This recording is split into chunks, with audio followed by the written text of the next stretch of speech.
about a deadly accident on I-91 in Meriden. The victim has been identified as 54-year-old Thomas Diaz of New Haven. Police say he crossed the center median, hit another car head-on, and was thrown from his car.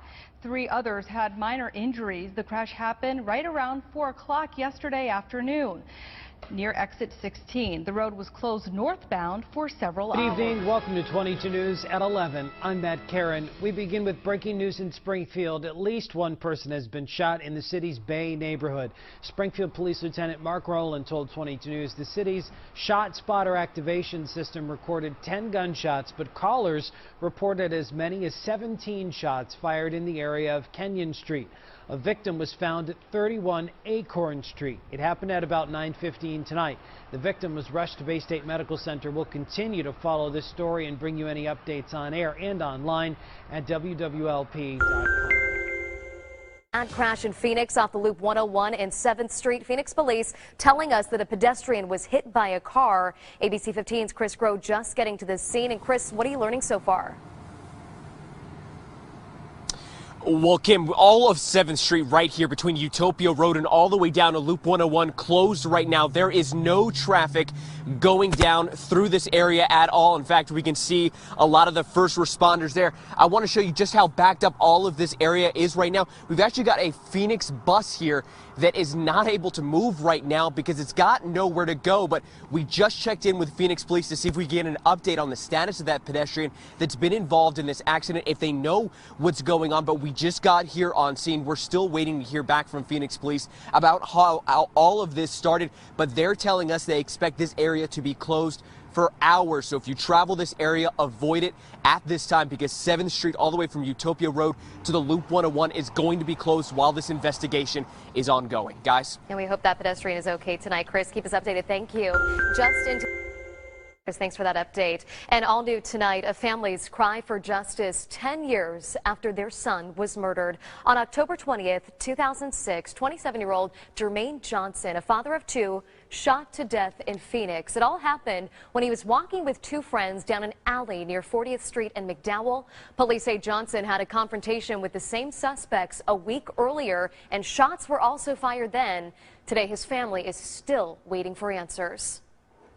I just pray that God touches the person's heart that's seeing this so that they can come forth and just come forth and tell us what happened.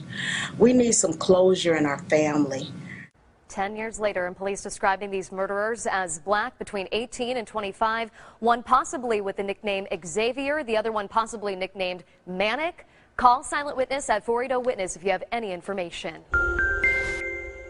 And starting off with that big news, a Nevada officer involved shooting has ties to the valley. Troopers there say they've ID'd a man shot by cops after a high-speed pursuit. ABC 15's Chris Groh joining us live here in the studio with the very latest on this. Chris? Kim, that man shot and killed by troopers outside Vegas has been identified as 28-year-old Javier Munoz from Glendale. Now, this all happened Wednesday. Initial reports say that Munoz stole a car and started driving erratically and fast, hitting other drivers on the freeway. Now, this whole time, Nevada Highway Patrol was in pursuit. Now, this high-speed chase ending at a Cadillac dealership where cops say that Munoz then tried to steal another car, this time from an elderly couple. That's when troopers shot and killed Munoz. Witnesses there described the chaotic scene to our sister station, saying Munoz was only driving on rims. He hit that curb, and I knew he was trying to run from something because nobody in their right state of mind or just normal state of mind would just jump a curb. Now we're trying to get more info on Munoz and his time here in Glendale. As for the officer who fired his weapon, Nevada Highway Patrol ID'd him as 17-year veteran David Dudley. Kim, back to you. All right, Chris, thanks for that update. And all new at 11, neighbors in shock. Tampa police searching for a killer who dumped a body in the middle of their street. Good evening and thanks for joining us. I'm Wendy Ryan. And I'm Jamison Euler, ABC Action News reporter Michael Paluska live tonight at TPD headquarters. And Michael, did any of the neighbors by chance get a look at this killer? Well, you know, Jamison, TPD telling us late tonight that they are getting some promising leads in this case, so hopefully that is some of the information that they are receiving as they canvass that entire neighborhood throughout the evening. We're also learning tonight that the woman who was dumped in the middle of the street has been identified as 30-year-old Latoya Smith. They came to us and they asked us, hey, did you see them drop off the body? Tampa police going door to door tonight trying to find any leads in the murder of a woman found in the middle of West Flora Street. Police initially thought the woman was in an accident, but quickly realized her injuries weren't caused by a car. Dylan Gonzalez says investigators told him that she'd been shot. They shot a woman either in the car or maybe somewhere else, and they ended up just dropping the body off on the street, like on the ground. The killer leaving homicide detectives few clues except the body. Hopefully they end up finding who did it. Gonzalez now worried there could be more violence in the neighborhood he grew up in. It is very concerning just to be in this neighborhood. I mean, I've lived here my whole entire life, so like 22 years. So, I mean, I've never seen that happen this serious. So it's getting bad, this neighborhood. So obviously, if you live in that neighborhood, you would be troubled by this information, but TPD telling us late tonight as well that this crime, they believe, was not random. We're live here at Tampa Police Headquarters tonight. Michael Paluska, ABC. Just into the KGUN 9 newsroom, 3 men behind bars after police say they were behind a string of violent crimes the last few days. Officers say 19-year-old Jeremy Wilson and 20-year-old Saul Perez Hernandez were involved in 3 robberies, including 1 home invasion yesterday. 20-year-old Jaime Lopez is suspected to be involved in at least 1 of the robberies. In the latest crime, TPD says around 1:20 a.m., 2 Hispanic men entered a home near 1st Avenue and 9th Street, pointing guns at 6 of the people inside.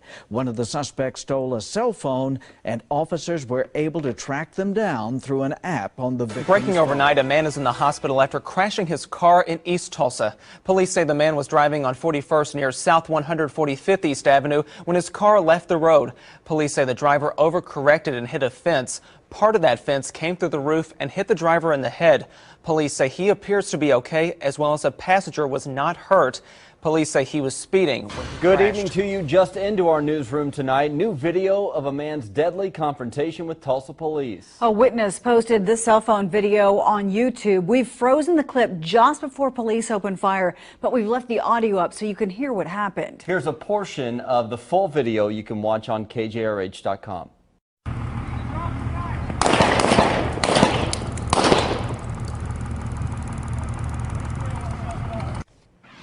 2 Works for You reporter Brian Miller has been covering the shooting since it happened. He joins us live near 1st in Utica with more of that video and what witnesses and police are saying tonight. Brian? Well, just minutes ago, literally, they cleared up this scene and finally opened the stretch of Utica where this happened. Now, witnesses say that it was a homeless man who was Native American and that they actually captured part of that on the cell phone video we're about to show you. This video posted to YouTube shows the moments before and after an officer opens fire after first tasing the man.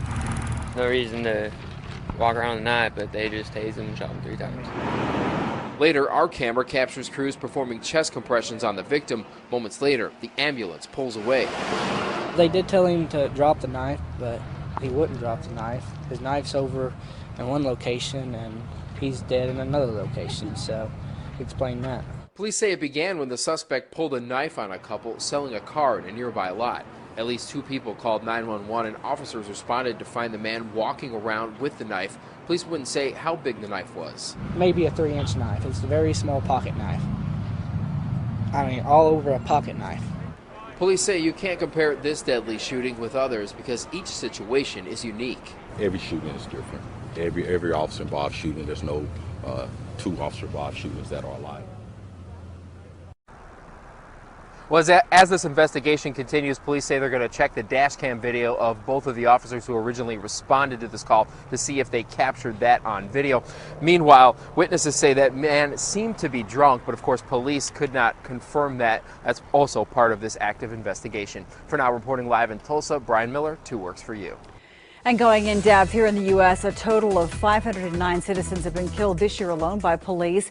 Data from the Washington Post shows most of those shot by police are male and white. At last count, 282 were armed with a gun, 88 with a knife, 35 with a vehicle, and 35 were unarmed. 2 mysteries, 2 missing women, 1 decade apart, and they have one common connection. And tonight, the family of one of the girls hopes that connection helps solve both cases. Only on 41 Action News, Ali Hoxie digs deeper into both cases. Jessica Runyons was last seen leaving a party about a month ago. Her disappearance has a common connection to Kara Kopetsky. This man, Kyler Yost. The Beckfords have always felt he was responsible for Kara's disappearance, but he never faced a jury. Kara Kopetsky's home in Belton is easy to spot. The 17-year-old's photo is plastered outside. Her room still filled with her belongings. When Kara went missing, this actually still had water in it. It's evaporated.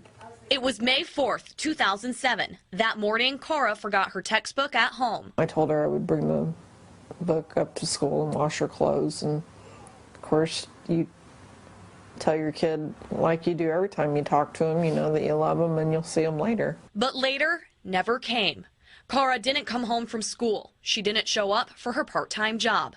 That night, the Beckfords called police. He told us that Kara's probably just mad. She's probably just out having fun and just doesn't want to come home yet. We investigate runaways just like we investigate missing persons. Lieutenant Brad Swanson with Belton Police says the weekend Kara disappeared, they interviewed her friends and family, along with her on and off again boyfriend, Kyler Yost. If we knew what we know now, there's no way we would have allowed what happened to happen. Days before Kara disappeared, Kara filed a protection order against Yost and told her parents she was afraid of him. I am unsure of what he will do next because the abuse has gotten worse over time. Belton PD never named Yost as a suspect in Kara's disappearance. Yet, Kansas City police reports 41 Action News obtained paint a dark picture of Yost. In October of 2011, a friend of Yost told a KCPD police officer the day Kara vanished, Kara called him asking if she wanted to hang out with her and Yost. He says the call was made around 10:30, roughly the same time Kara was last seen on surveillance video leaving Belton High School.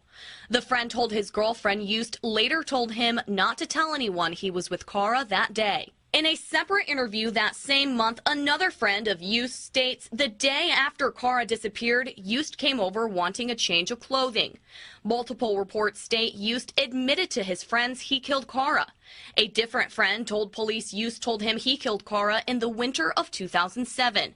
He says he told Yost to stop talking because he was scared. And in August of 2011, a former girlfriend of Yost told police while Yost was strangling her, he told her, "I've killed people before, even ex-girlfriends, out of sheer jealousy." It was something we suspected all along, but then when you see it in a report, you know, I mean, naturally you're shocked and surprised and you think it's going to go somewhere. But even with these reports, Yost was never arrested for Kara's disappearance.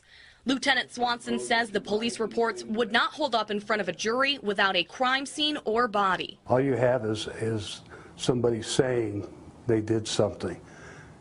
They can turn right back around and say, I was lying. There is also the problem of double jeopardy. If Yost was charged and found not guilty, he could never be charged again.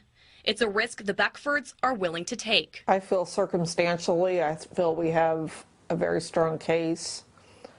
I feel that a jury would find, or even a judge would find beyond a reasonable doubt that Kyler is definitely responsible for Kara's disappearance and murder. Lieutenant Swanson says they still get tips, possible sightings that she is alive. Is it possible that she could be living down in Springfield by an assumed name? Sure, it's possible. But I'm going to go under the assumption that probably not, and we're going to look for evidence of a crime. Now Yost is tied to the disappearance of Jessica Runyons. Both police and the Beckfords hope her disappearance may lead to new clues to find Kara. It's time for you to man up, Kyler, and give it up.